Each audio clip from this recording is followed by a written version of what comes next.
心先開始動搖，自細很聽教，笑容何其重要，容讓是禮貌，道歉不可缺少。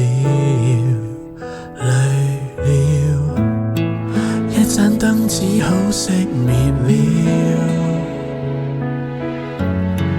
一粒星顯得更寂寥。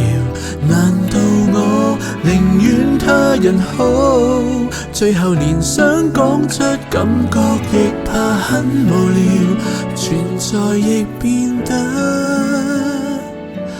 多麼少。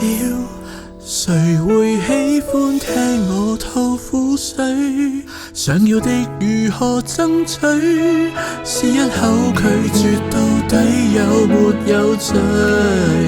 重複的自問，還是覺得等一等死不去，能耐耗直到幾多歲？留住笑面，結果將裡面粉碎。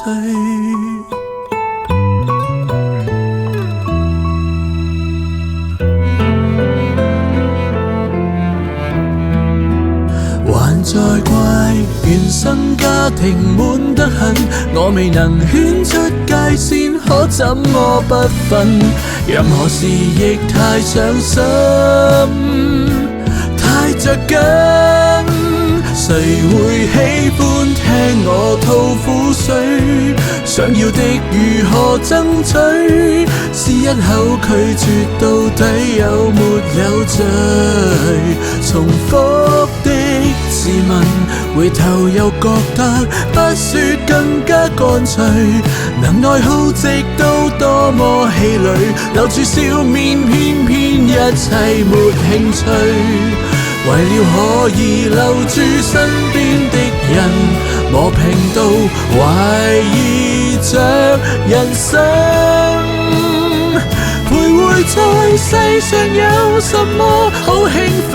當我看着遠方那麼灰暗，眼前全是內疚感，不吸引。